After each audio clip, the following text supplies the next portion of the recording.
ಸನ್ಮಾನ್ಯ ಈ ರಾಜ್ಯದ ಬಡವರ ಬಂಧು ಸಿದ್ದರಾಮಯ್ಯನವರ ಸರ್ಕಾರ 2800 ದಿನಗಳನ್ನು ಪೂರೈಸಿದ ದಿನ ನಾವು ಪಿಪಿ ವೃತ್ತದಲ್ಲಿ ಅಲ್ಲಿ ನಾವು ಅವರದ್ದು ಒಂದು ಸಮ್ಮೇಳನ ಮಾಡಿದ್ವಿ, ಸಾಧನಾ ಸಮ್ಮೇಳನ ಮಾಡಿದಾಗ ಈ ರಾಜ್ಯದ ಗೃಹ ಮಂಡಳಿ ಅಧ್ಯಕ್ಷರು, ತಾಲೂಕಿನ ಶಾಸಕರು ಸನ್ಮಾನ್ಯ ಶಿವಲಿಂಗೇಗೌಡರು ಸಿದ್ದರಾಮಯ್ಯನವರ ಬಗ್ಗೆ ಭಾಷಣ ಮಾಡೋದ್ರ ಜೊತೆಯಲ್ಲಿ ತಾಲೂಕಿನ ಅಭಿವೃದ್ಧಿ ಬಗ್ಗೆ ಅವರು ಮಾತಾಡಿದರು.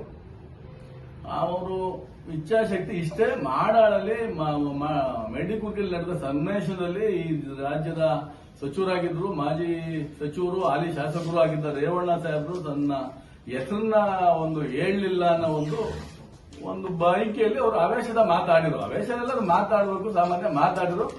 ಅಲ್ಲಿ ಏನ್ ಹೇಳಿದ್ರು, ನಾವು ರೇವಣ್ಣ ಸಾಹೇಬರು ಅರಸೀಕೆರೆ ತಾಲೂಕಿಗೆ ಬರಲಿ ಅಂದ್ರೆ ಇವ್ರು ಏನ್ ಹೇಳಿದ್ರು, ರೇವಣ್ಣ ನಾವು ತಾಕತ್ತು ನಮ್ಮ ತಾಕತ್ತು ಏನು ಅಂತ ಹೇಳಿ ನಮ್ಮ ಜನ ತೋರಿಸ್ತಾರೆ, ನನ್ನ ತಾಕತ್ತು ಅಂತ ಹೇಳಿ ನಮ್ಮ ಜನದ ತಾಕತ್ತು ತೋರಿಸ್ತಾರೆ, ಬರ್ಲಿ ಅಂದ್ರು.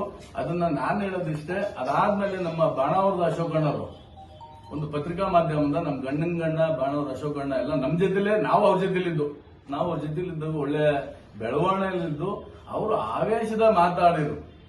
ಶಿವಲಿಂಗೇಗೌಡ ಹಂಗ್ ಮಾಡಿದ್ದಾರೆ, ಹಿಂಗ್ ಮಾಡಿದ್ದಾರೆ, ಕ್ರಷರ್ ಇದೆ, ಅವ್ರದ್ದು ಟೈಲ್ಸ್ ಫ್ಯಾಕ್ಟರಿ ಇದೆ. ಈಗ ಜೀವನ ವೃತ್ತಿಗೆ ಎಲ್ಲರೂ ಒಬ್ಬ ಶಾಸಕರಾದಷ್ಟೇ ಮಾಡ್ಕೋಬಾರ್ದು ಅಂತ ಏನಿಲ್ವಲ್ಲ, ಜೀವನ ಮಾಡಬೇಕು. ಈಗ ಎಷ್ಟು ಜನ ಶಾಸಕರದು, ಮಿನಿಸ್ಟರ್ಗಳದು ಇವತ್ತು ಇಂಜಿನಿಯರಿಂಗ್ ಕಾಲೇಜ್ ಇದೆ, ಸಕ್ಕರೆ ಕಾರ್ಖಾನೆಗಳಿದ್ದಾವೆ, ಬೇಕಾದಷ್ಟು ಮಾಡ್ಕೊಂಡಿದ್ದಾರೆ. ಶಾಲೆಗಳು, ಹಾಸ್ಪಿಟ್ಲುಗಳು, ಅವ್ರದೇ ಆದ ಸ್ವಂತ ಫ್ಯಾಕ್ಟರಿಗಳು ಮಾಡ್ಕೊಂಡಿದ್ದಾರೆ. ಇವತ್ತು ನಿತಿನ್ ಗಡ್ಕರಿ ಅವ್ರದ್ದು ಏನೇನಿದೆ, ರಾಜ್ಯದ ಜಿಲ್ಲೆಗಳು, ಕೇಂದ್ರ ಸರ್ಕಾರಕ್ಕೆ ಹೋದ್ರೆ ಏನೇನಿದೆ. ಆದ್ರಿಂದ ಜೀವನ ವೃತ್ತಿಗೆ ಯಾರು ಏನಾದ್ರು ಮಾಡ್ಕೋಬೇಕು. ಮಜ್ಜಿಗೆ ಮಾಡ್ತಾ ಇದ್ರು ಅಂತಲೂ ಅದನ್ನ ಸ್ಪಂದನೆ ಮಾಡಿದ್ರು. ಜೀವನ ಮಾಡಬೇಕು ಅಂದ್ರೆ ಮಜ್ಜಿಗೆ ಮಾಡಿದ್ರೆ ಏನು ತಪ್ಪೇನಿಲ್ಲ. ಏನು ಹಂಗೆ ನಾನು ಬಡವನಾಗಿ ಸಾಯ್ಬೇಕು ಅನ್ನೋದೇನಿಲ್ಲ. ಅಶೋಕಣ್ಣ, ನಾವು ನೀವೆಲ್ಲ ಜೊತೆಲೇ ಬೆಳೆದಿದ್ದೀವಿ. ನೀವು ನಮ್ಮ ಜೊತೆಲಿದ್ದು ಜಿಲ್ಲಾ ಪಂಚಾಯತಿ ಒಬ್ಬರು ಸದಸ್ಯರಾಗಿ ನನ್ನ ಜೊತೆಲೇ ನೀವು 2.5 ವರ್ಷಕ್ಕೆ ರಾಜೀನಾಮೆ ಕೊಟ್ಟು ಹೋದ್ರಿ. ನೀವು ಅವತ್ತು ರಾಜೀನಾಮೆ ಕೊಡಬಾರ್ದಾಯ್ತು, ಏನು ಕೊಟ್ರಿ ನನ್ನ ಉದ್ದೇಶ ನಮಗೆ ಗೊತ್ತಿಲ್ಲ. ನೀವು ಮಾತಾಡಿ, ಟೀಕೆ ಟಿಪ್ಪಣಿಗಳು ರಾಜಕಾರಣದಲ್ಲಿ ಇದ್ದಿದ್ದೆ. ನಾವೇನು ಟೀಕೆ ಮಾಡ್ಬೇಡ್ರಿ, ನಮ್ಮನ್ನ ನಾವು ಮಾಡಿದ್ದೆ ಸರಿ ಅಂತ ನಾವ್ ಹೇಳ್ತಾ ಇಲ್ಲ. ಆ ಟೀಕೆ ಮಾಡ್ಬೇಕಾದ್ರೆ ನಿಮಗೆ ಒಂದು ಆರೋಗ್ಯಕರವಾದ ಮಾತಾಡ್ಬೇಕು. ಯಾರಾಗಲಿ ಸನ್ಮಾನ್ಯ ಶಾಸಕರು ಹೇಳಿರಿ, ನೀವು ಏನು ಮಾಡಿದ್ದಾರೆ ರೇವಣ್ಣರ ಬಗ್ಗೆ ಮಾತಾಡುವಷ್ಟು ನಾವೇನು ದೊಡ್ಡವರಲ್ಲ. ಅವರ ಸಾಧನೆ ಜಿಲ್ಲೆಗಿದೆ, ಇಲ್ಲ ಅಂತಲ್ಲ, ತಾಲೂಕಿಗೆ ಕಮ್ಮಿ. ಅವರ ಸಾಧನೆ ಜಿಲ್ಲೆ ಮಾಡಿದ್ದಾರೆ, ನಾವು ಅದ್ರ ಬಗ್ಗೆ ನಾವು ಮಾತಾಡ್ತಾ ಇಲ್ಲ. ನಮ್ಮ ತಾಲೂಕಿಗೆ ಕಮ್ಮಿ. ಹಿಂದೆ ಗವರ್ಮೆಂಟ್ ಹಾಸ್ಪಿಟಲ್ ಕೊಟ್ಟಿರ್ಬೋದು, ಒಂದು ಬಾಣಾವರ್ಕ್ ಒಂದು ಇಂಜಿನಿಯರಿಂಗ್ ಕಾಲೇಜ್ ಕೊಟ್ಟಿರ್ಬೋದು, ಮತ್ತೊಂದು ಮಾಡಿರ್ಬೋದು. ಆದ್ರೆ ನೀವು ಅರಸೀಕೆರೆ ಜನ 5 ವರ್ಷಕ್ಕೆ ಒಬ್ಬೊಬ್ರು ಬದಲಾವಣೆ ಮಾಡ್ತೀರಾ. ಈಗ ಮರಿಸ್ವಾಮಿ ಹೋದ್ಮೇಲೆ ಯಾರನ್ನೋ ಕರ್ಕ ಬಂದ್ರಿ, ಅವ್ರು 79-80 ಸಾವಿರ ಓಟ್ ತಗೊಂಡಿದ್ರು. ಅವರು ನಿಮ್ ಪಕ್ಷದಲ್ಲಿ ಅಲ್ವಾ? ಈಗ ಮತ್ತೆ ಯಾಕೆ ಹೊಸಬ್ರನ್ನ ಕರ್ಕೊಂಬರ್ತೀರಾ? ನೀವು 5 ವರ್ಷಕ್ಕೊಬ್ಬರನ್ನ ಎಳ್ಕೊಂಬರ್ತೀರಾ. ನೀವು ಅರಸೀಕೆರೆ ತಾಲೂಕಿನ ಜನಗಳನ್ನ, ರೈತನ ದಿಕ್ ತಪ್ಪಿಸ್ತಾರ ನೀವು. ಆದ್ರಿಂದ ಅಶೋಕಣ್ಣ ಒಂದು ಹೇಳ್ತು, ನೀವು ಮಸ್ಲೆ ಕಣ್ಣೀರ್ ಹಾಕೊಂಡು ಕೂತಿರ್ಲಿ, ದೇವೇಗೌಡರು ಬಂದು ನಿಮ್ಮ ನಿರ್ಭರ್ಷೆ ಬಂದ್ರು ಅಂತ ನೀವು ಹೇಳಿರಿ.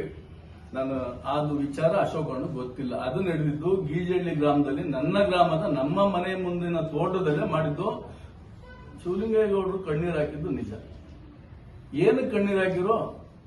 9 ದಿನ ಹಗಲು ರಾತ್ರಿ ಅವ್ರು ಕೂತ್ಕೊಂಡಿದ್ದು ನಿಜ. ಅವರಿಗೆ ಊಟದ ವ್ಯವಸ್ಥೆ, ಇನ್ನೊಂದು ವ್ಯವಸ್ಥೆ ನಾವು ಮಾಡಿದ್ದು ನಿಜ, ಎಲ್ಲ ಮಾಡಿದ್ದು ನಿಜ. ರೈತರ ತೋಟ ಬತ್ತು ಹೋಗಿತ್ತು. ಅವತ್ತು ಕಾಂಗ್ರೆಸ್ ಸರ್ಕಾರ ಇತ್ತು. ಅದಕ್ಕೆ ಅವರಿಗೆ ಪರಿಹಾರ ಕೊಡಿಸಬೇಕು ಅಂತ ಶಿವಲಿಂಗೇಗೌಡರು ಕೂತಿದ್ದು ನಿಜ. ಕಣ್ಣೀರ್ ಹಾಕಿದ್ರು. ಏನಕ್ಕೆ ಕಣ್ಣೀರ್ ಹಾಕಿದ್ರು? ನಮ್ಮ ಒಂದು ತಾಲೂಕಿನ ರೈತರಿಗೆ ಇವತ್ತು ಈ ಪರಿಸ್ಥಿತಿ ಬಂದಿದೆ ಅಂತ ರೈತರು ಪರ ಕಣ್ಣೀರ್ ಹಾಕಿದ್ದು. ದೇವೇಗೌಡರು ಬಂದು ಎಬ್ಬರ್ಸ್ಕೊಂಡು ಹೋಗ್ಲಿ ಅಂತಲ್ಲ, ಅವ್ರನ್ನ ಎಬ್ಬರ್ಸ್ಕೊಂಡು ಹೋಗಿದ್ದು ರೇವಣ್ಣ ಸಾಹೇಬರು ಎಬ್ಬರ್ಸ್ಕೊಂಡು ಬಂದು ಪಿಪಿ ವೃತ್ತದಲ್ಲಿ ಅದನ್ನು ಅಂತ್ಯಗೊಳಿಸಿದ್ವಿ. ಮಾತಾಡಿ ಇದಕ್ಕೆ ಪರಿಹಾರ ಕೊಡ್ಸೋಣ ಅಂತ ಪರಿಹಾರನೂ ಕೊಡಿಸಿರೋ ಶಿವಲಿಂಗೇಗೌಡರು. ಕುಮಾರಸ್ವಾಮಿ ಅವರು ಈ ರಾಜ್ಯದ ಮುಖ್ಯಮಂತ್ರಿ ಆದಾಗ ಅವ್ರಿಗೆ ಪರಿಹಾರ ಕೊಡಿಸಿದ್ದಾರೆ.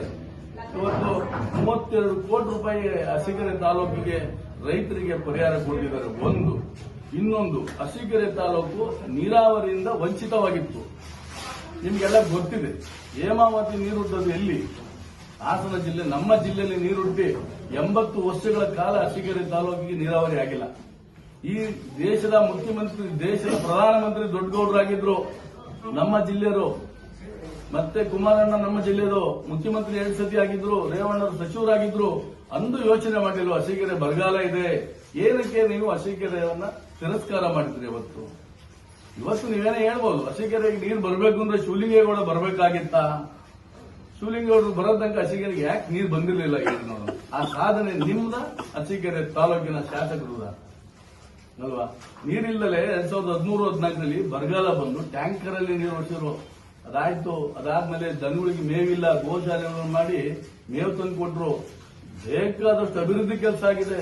ಚರ್ಚೆ ಮಾಡಿ, ಒಳ್ಳೆ ರೀತಿ ಚರ್ಚೆ ಮಾಡಿ, ತಾಲೂಕು ನೆಮ್ಮದಿಯಾಗಿರ್ಬೇಕು ಅನ್ನೋದು ಈ ತಾಲೂಕಿನ ಜನಗಳ ಒಂದು ಏನಿವತ್ತು ವೋಟರ್ಸ್ ನಾವೇನ್ ಇಲ್ಲಿ ಕೂತೀವಲ್ಲ, ನಾವೆಲ್ಲ ಮತದಾರರು ಮನೆಗೆ ಕೂತಿದ್ದಾರೆ. ನಮ್ಮೆಲ್ಲ ಒಳ ಜಗಳಗಳನ್ನ ಅವರು ವೀಕ್ಷಣೆ ಮಾಡ್ತಾ ಇರ್ತಾರೆ. ಯಾರು ಈ ತಾಲೂಕಿಗೆ ಕೆಲಸ ಮಾಡ್ತಾರೆ ಅವ್ರಿಗೆ ವೋಟ್ ಹಾಕ್ತಾರೆ. ಶಿವಲಿಂಗೇಗೌಡರು ಮಾಡ್ತಾ ಇದ್ದಾರೆ, ವೋಟ್ ಹಾಕ್ತಾ ಇದ್ದಾರೆ. 4 ಸತಿ ಗೆಲ್ಸ್ಬೇಕು, ಸುಮ್ಮನೆ ಗೆಲ್ಸಲ್ಲ. ಹೋರಾಟ ಇದೆ, ಅವರು ಈ ತಾಲೂಕಲ್ಲಿ ಹೋರಾಟ ಇದೆ, ನೀರಾವರಿ ಹೋರಾಟ ಇದೆ, ಕಾಂಕ್ರೀಟ್ ರಸ್ತೆ ಆಗಿದೆ, ಕಣ್ಣೀರು ಹಾಕಿದ್ದಾರೆ, ಕುಡಿಯೋ ನೀರಿಗೋಸ್ಕರ ಕಣ್ಣೀರು ಹಾಕಿದ್ದಾರೆ. ಅದರ ಜೊತೆಯಲ್ಲಿ ಇವತ್ತು ಕಣ್ಣೀರು, ರೈತರ ಪರ ಕಣ್ಣೀರು ಹಾಕಿದ್ದಾರೆ. ಈ ಎಲ್ಲ ಅವಳಕೆಗಾರಿ ಭಾಷಣ ಮಾಡೋದು ಬೇಡ, ಗೌರವ ಕೊಡಿ. ಟೀಕೆ ಟಿಪ್ಪಣಿಗಳು ಮಾಡಿ, ಪ್ರಜಾಪ್ರಭುತ್ವ ವ್ಯವಸ್ಥೆಯಲ್ಲಿ ಯಾರು ಬಂದು ಇಲ್ಲೇ ನಿಲ್ಲಬಾರ್ದು ಅಂತ ಏನಿಲ್ಲ. ಯಾರು ಬೇಕಾದ್ರೂ ಬಂದು ನಿಂತ್ಕೋಬಹುದು, ನಿಂತ್ಕೊಳ್ಳಿ. ಅವ್ರದ್ದು ಏನಿದೆ ಬಲ ಬೆಂಬಲ ತೋರಿಸ್ತಾರೆ. ಅದು 2028ಕ್ಕೆ 2026ರಲ್ಲಿ ಯಾಕೆ ಸ್ಟಾರ್ಟ್ ಮಾಡ್ತೀರಾ? ಈ ತಾಲೂಕು ನೆಮ್ಮದಿಯಾಗಿರ್ಲಿ ಅಂತ ಹೇಳಕ್ ಇಷ್ಟಪಡ್ತಾ, ಅದರ ಜೊತೆಯಲ್ಲಿ ಏನಿವತ್ತು ಇನ್ನ ಸಂತೋಷ್ ಅಣ್ಣವರು ಬಗರ್ಕುಮ್ಮ ಅಂತ ಏನು ಒಂದು ಹಳ್ಳಿ ಹೋಗಿ ನಿಮಗೆಲ್ಲ ನಾವು ಮಾರ್ಕ್ಸ್ ಕೊಡ್ತೀವಿ ಅಂತ ಹೇಳಿದ್ರೆ, ಖಂಡಿತ ನೀವು ಮಾರ್ಕ್ಸ್ ಕೊಡಿ. ತಾಲೂಕಿನ ರೈತರಿಗೆ ಯಾರು ಸಹಾಯ ಮಾಡಿ, ಅದು ಒಳ್ಳೇದಾಗಿ ಮಾರ್ಕ್ಸ್ ಕೊಡಿ. ಆದ್ರೆ ಇವತ್ತು ಈ ತಾಲೂಕಲ್ಲಿ ಶಾಸಕರು ಕಾಂಗ್ರೆಸ್ ಪಕ್ಷದವರು, ರಾಜ್ಯ ಸರ್ಕಾರ ಕಾಂಗ್ರೆಸ್ ಪಕ್ಷದಾಗಿದೆ, ಜಿಲ್ಲಾಡಳಿತ ಕಾಂಗ್ರೆಸ್ ಪಕ್ಷದ ಒಬ್ಬರು ನಮಗೆ ಜಿಲ್ಲಾ ಉಸ್ತುವಾರಿ ಸಚಿವರಿದ್ದಾರೆ, ಅವರು ಕಂದಾಯ ಸಚಿವರೇ. ಏನಿತ್ತು ಅವತ್ತು ಆ ಒಂದನ್ನ ಈ ಒಂದು ಕೃಷ್ಣ ಬೈರೇಗೌಡರು ಕಂದಾಯ ಸಚಿವರಾದ್ಮೇಲೆ ಈ ಏನು ಬಗರ್ಕುಮ್ಮ ಜಮೀನಿದೆ ಅದಕ್ಕೆ ಹೊಸ ರೀತಿಯಾದ ಒಂದು ಮಾದರಿ ರೀತಿಯಲ್ಲಿ ಎಲ್ಲ ರೈತರಿಗೆ ಹಕ್ಕುಪತ್ರ ಕೊಡಬೇಕು, ಹಿಡುವಳಿ ಖಯಾಮ್ ಸಾಗುವಳಿ ಕೊಡಬೇಕು ಅಂತ ಗಣಸಿ ವರ್ಷದ ಮುಂದ್ಗಡೆ ಒಂದು ರೈತರ ಜಮೀನ ಮಾಡಿ ಎಷ್ಟು ತಿಂಗಳಾಯ್ತು? 6 ತಿಂಗಳಾಯ್ತು. ಅವಾಗ ರಾಜಣ್ಣರು ಈ ಜಿಲ್ಲೆಯ ಉಸ್ತುವಾರಿ ಸಚಿವರಾಗಿದ್ದರು. ಆದ್ರಿಂದ ಈಗ ಕೃಷ್ಣ ಬೈರೇಗೌಡರು ಬಂದು ಪ್ರತಿ ಒಂದು ಸಾಗುವಳಿ ಪತ್ರವನ್ನು ಕೊಡ್ತಾ ಇದ್ದಾರೆ ಸಂತೋಷ್ ಅಣ್ಣರೇ.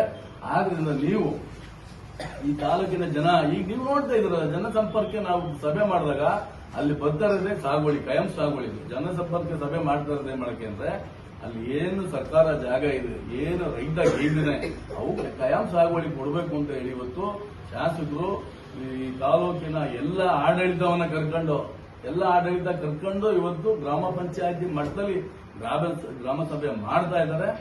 ಆದ್ರಿಂದ ಇವತ್ತು ಏನು ಸಾಗುವಳಿಗಳು ಕೊಟ್ಟಿಲ್ಲ ಆ ಭಾಗದಲ್ಲಿ ಎಲ್ಲೆಲ್ಲಿ ಕೊಡಬೇಕು ಆ ಭಾಗದಲ್ಲಿ ಸಾಗುವಳಿಗಳನ್ನ ಕೊಡಿಸ್ತಾರೆ ಸನ್ಮಾನ್ಯ ಶಾಸಕರು. ನೀವು ಕೈಲಾರು ನೀವು ಕೊಡಿಸಿ, ನಮ್ದೇನು ಅಭ್ಯಂತರ ಇಲ್ಲ ಅಂತ ಹೇಳಕ್ ಇಷ್ಟಪಡ್ತಾ, ಇದೇ ಅರಸೀಕೆರೆ ತಾಲೂಕಲ್ಲಿ ಟೌನ್ ಡೆವಲಪ್ಮೆಂಟ್ ಅಂತ 2004ನೇ ಇಸ್ವಿಲಿ ಜಿ.ವಿ. ಸಿದ್ದಣ್ಣರಾದ್ಮೇಲೆ ಎಸ್ ಬಸವರಾಜಣ್ಣರು ಶಾಸಕರಾಗಿದ್ರು. ಟೌನ್ ಡೆವಲಪ್ಮೆಂಟ್ ಅಂತ ಹೇಳಿ ಅರಸೀಕೆರೆ ಸೆಂಟ್ರಿಂದ ಹಿಡಿದು 5 ಕಿಲೋಮೀಟರ್ ಒಳಗಡೆ ಏನು ಸಾಗುವಳಿ ಕೊಡಕ್ ಬರಲ್ಲ ಅಂತ ಹೇಳಿದ್ರೆ, ಯಾಕಂದ್ರೆ ಅದ್ರಲ್ಲಿ ನಾನೊಬ್ಬ ಜಮೀನು ಹೋಗಿರೋದಾಗ ನಾನು ತಿಳ್ಕೊಂಡಿನಿ, ಅಲ್ಲಿ ಹೋರಾಡಕ್ ಹೋಗಲ್ಲ, ಇನ್ನೇನಕ್ಕೆ ಬಂಡೆ ಗುತ್ಕೊಳ್ಳೋದು ಅಂತ ಹೇಳಿ ನಂದು ಸಹ ಜಮೀನು ಹೋಗಿದೆ 5 ಕಿಲೋಮೀಟರ್ ಒಳಗಡೆ.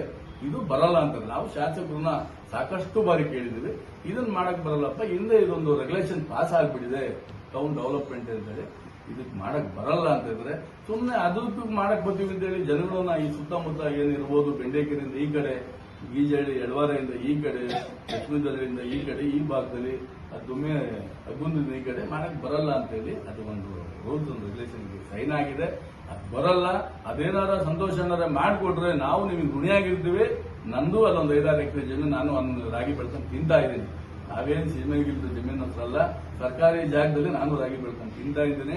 ಒಳ್ಳೆ ಕೆಲಸ ಮಾಡೋದಾದ್ರೆ ನೀವು ಮಾಡಿ. ಮುಂದೆ ಯಾರೇ ಒಂದು ಮಾಡಿದರೆ ನಾನ್ ಮಾಡಿದೆ ಅಂತ ನೀವು ಮಾಡೋದು, ನಾವು ನಿಮ್ಮನ್ನು ಅಂತೀವಿ ಅಂತ ಹೇಳಿ ನೀವು ನಮ್ಮನ್ನು ಅನ್ನೋದು ಬೇಡ. ಜನಗಳು ಎಲ್ಲ ಮನೇಲಿ ಕೂತ್ಕೊಂಡು ಇವತ್ತು ಮಾಧ್ಯಮದ ಮುಖಾಂತರ, ಪತ್ರಿಕೆ ಮುಖಾಂತರ ಎಲ್ಲ ನೋಡ್ತಾ ಇದ್ದಾರೆ.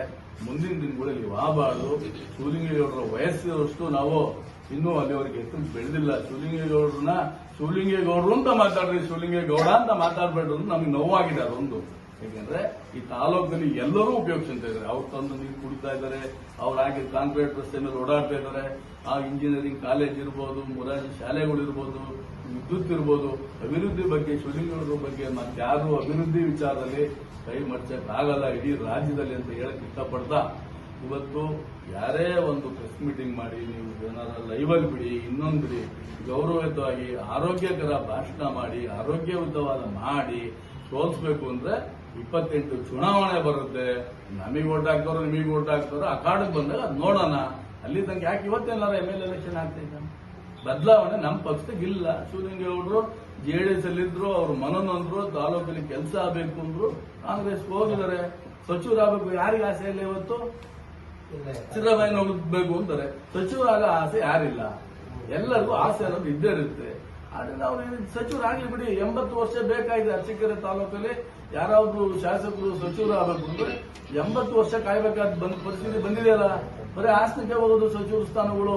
ಯಾರ ಮಿನಿಸ್ಟರ್ ಆದ್ರೂ ಹಾಸನದರಾಗರು, ಅರಸೀಕೆರೆಲಾಗರು ನಮ್ಮೆಲ್ಲರ ಒಂದು ಅದು ಬೈಕೆ ಇದೆ ಆಗ್ಲಿ ಅಂತ. ಆ ಜಯಂತ ಸಿದ್ದೇಶ್ವರ ಸ್ವಾಮಿಯನ್ನು ಆಶೀರ್ವಾದ ಆಗುತ್ತೆ. ಅವರು ಅರಸೀಕೆರೆ ತಾಲೂಕಿನ ಸಚಿವರಾಗಿ ಇಡೀ ಜಿಲ್ಲೆಯ ನಾಯಕತ್ವ ವಹಿಸಿಕೊಂಡು ಇಡೀ ಜಿಲ್ಲೆಯಲ್ಲಿ ಮತ್ತೆ ಕಾಂಗ್ರೆಸ್ ಬಲಿಷ್ಠವಾಗಿ ಕಟ್ಟಬಹುದು. ಅವರು ಅದ್ರಿಗೆ ಎಳ್ಳೆ ಮಾತಿಲ್ಲ ಅಂತ ಹೇಳಕ್ ಇಷ್ಟಪಡ್ತಾ, ಇದುವರೆಗೂ ಮಾಧ್ಯಮದ ಸ್ನೇಹಿತರಿಗೆ ಇದು ನಮ್ಮೆಲ್ಲರ ಅಳುಕು. ಇದು ನೋವಿತ್ತು ನಮಗೆ. ಶಿವಲಿಂಗೇಗೌಡರ ಬಗ್ಗೆ ಅವರು ವಿದ್ಯಾ ಫ್ಯಾಕ್ಟ್ರಿ, ಜಲಿ ಫ್ಯಾಕ್ಟ್ರಿ ಯಾವ ಜೀವನ ಮಾಡಕ್ಕೆ ಏನಾದ್ರು ಒಂದು ಮಾಡಲೇಬೇಕು, ಮಾಡ್ಕೊಂಡಿದ್ದಾರೆ. ಅದು ಇವತ್ತು ಎಷ್ಟು ದೇವಸ್ಥಾನಗಳಿಗೆ ಅವ್ರ ಸ್ವಂತ ದುಡ್ಡಲ್ಲಿ ಚೀಟ ಕೊಟ್ಟಿದ್ದಾರೆ ಅಂತ ಅವರ ಒಡನಾಟದಲ್ಲಿ ನಾವಿಲ್ಲ ನಮಗೆ ಗೊತ್ತು. ಇದು ಅಶೋಕನಿಗೂ ಗೊತ್ತು, ಗಂಗಣ್ಣಗೂ ಗೊತ್ತು. ನಮ್ಮ ಗಂಗಣ್ಣರಿಗೆ ಗೊತ್ತಿಲ್ಲ ಅನ್ನಂಗಿಲ್ಲ, ಅಶೋಕಣ್ಣು ಗೊತ್ತಿಲ್ಲ ಅನ್ನಂಗಿಲ್ಲ, ಶೇಖರಪ್ಪರಿಗೆ ಗೊತ್ತಿಲ್ಲ. ಶೇಖರಪ್ಪರು ಮೊನ್ನೆ ಬಂದಿದ್ದಾರೆ ತಾಲೂಕಿಗೆ, ತಾಲೂಕು ಉಪಾಧ್ಯಕ್ಷರು ಮಾಡಿದ್ದಾರೆ, ಮಾತಾಡ್ತಾರೆ. ತಾಲೂಕು ವಿಚಾರ ಅವ್ರಿಗೆ ಗೊತ್ತಿಲ್ಲ. ಆದ್ರಿಂದ ಮುಂದಿನ ದಿನಗಳಲ್ಲಿ ಒಳ್ಳೆಯ ವಿಚಾರವನ್ನ ನಾವೆಲ್ಲ ಮಾತಾಡೋಣ. ನಾವೆಲ್ಲ ಅಣ್ಣ ತಮ್ಮಗಳೇ. ನಮ್ಮನ್ನು ನೋಡಿ ನೀವು ತಿರ್ಕೊಂಡು ಹೋಗೋದು ಬೇಡ, ನಿಮ್ಮನ್ನು ನೋಡಿ ನಾವು ತಿರ್ಕೊಂಡು ಹೋಗೋದು ಬೇಡ. ತಾಲೂಕು ಆರೋಗ್ಯಕರವಾಗಿರ್ಲಿ ಅಂತ ಬಯಸ್ತಾ ಪತ್ರಿಕಾ ಮಾಧ್ಯಮ ಇದುವರೆಗೂ ಮಾತಾಡಿದ್ದಕ್ಕೆ ನಿಮ್ಗೆಲ್ಲ ಒಲಿಸಿ 2 ಮಾತು ಮುಗಿಸ್ತಾ ಇದ್ದೀನಿ.